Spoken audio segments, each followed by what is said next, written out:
ये बढ़िया क्वेश्चन है भाई। देखो तुम में से बहुत को डाउट होगा, इसको मैं इसलिए करवा रहा हूँ, बहुत से बच्चों को लगता है कि मिरर फॉर्मूला सिर्फ स्फेरिकल मिरर्स के लिए है। आइए इसको समझते हैं। यहाँ देखो बेटा ध्यान से, कॉन्सेप्ट पकड़ते हैं। ये कह रहा है कि ये शो कर लो कि मिरर फॉर्मूला प्लेन मिरर के लिए भी लग जाएगा। देखो लगता है बिल्कुल वैलिड है। यस यस बिल्कुल वैलिड है, लगता है। देखो कैसे सर, प्लेन मिरर की फोकल लेंथ क्या है, पहले इसको समझो क्या है, दिमाग लगाओ। फोकल लेंथ क्या होती है? सर फोकल लेंथ होती है पोल से फोकस तक की दूरी को फोकल लेंथ कहता हूं, ठीक है। प्लेन मिरर की फोकल लेंथ कैसे निकाले पता नहीं, कोई बात नहीं। फोकल लेंथ निकालने के लिए अगर रेडियस ऑफ कर्वेचर पता हो तो फोकल लेंथ निकल जाएगी। मतलब अगर रेडियस ऑफ कर्वेचर निकाल लो तो उसका आधा कर लो, फोकल लेंथ आ जाएगा। हाँ सर आ गया। चलो अब मुझे एक बात बताओ, सोच के बताओ बेटा, एक है लेंस, एक है मिरर ये, और दूसरा मिरर है ये। बताओ किसका रेडियस ऑफ कर्वेचर बड़ा हो? सोचो।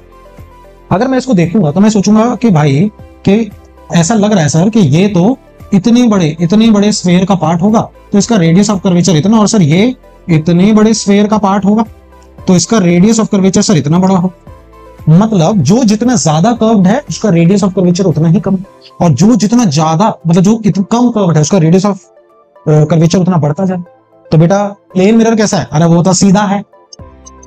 सीधा का मतलब इसका रेडियस ऑफ कर्वेचर बनाने पे आओ तो कैसा बनाएगा? आओ बनाते हैं। कर्व करना है, इसे कहां कर्व करते हैं? आओ कर्व करते हैं। अरे ये तो ऊपर, ये कर्व नीचे, ये कहां मुड़ेगा? इन्फिनिटी पे जाकर।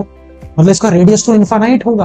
तो बेटा फॉर प्लेन मिरर, ये कॉन्सेप्ट समझ गए ना? तो आप बोल सकते हो for plane mirror radius of curvature for plane mirror कितना हो जाएगा बेटा? ये होता है इन्फिनिटी। तो फोकस ऑफ प्लेन मिरर कितना हो जाएगा बेटा? ये हो जाएगा बेटा रेडियस ऑफ कर्वेचर का आधा, यानी इन्फिनिटी बाय 2। इन्फिनिटी का आधा इन्फिनिटी ही होता है, इन्फिनिटी का आधा इन्फिनिटी ही होता है। तो बेटा फोकल लेंथ कितनी हो जाएगी? ये भी इन्फिनिटी। आओ मिरर फॉर्मूला लगाओ, 1/f equals to 1/v plus 1/u।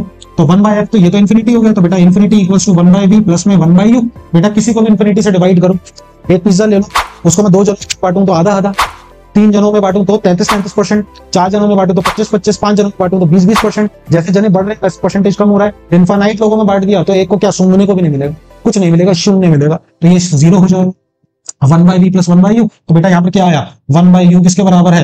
ये सॉरी, इसको मैं ऐसे नहीं लिख रहा, मैं इसको ऐसे लिख रहा हूँ। 1/v किसके बराबर है? ये माइनस 1/u के बराबर है। देखो ऐसा ही होता है, u नेगेटिव तो v पॉजिटिव, है ना? और ये दोनों बराबर भी है, इसका इनवर्स मारो तो ये minus u equals to v भी बोल सकते हो। बेटा प्लेन मिरर में यही तो होता है, इमेज डिस्टेंस ऑब्जेक्ट डिस्टेंस के बराबर है, और जो u कहाँ रखा होता है? नेगेटिव एक्सिस पे, और v कहाँ बनता है? Positive pay. तो यस ये बिल्कुल वैलिड।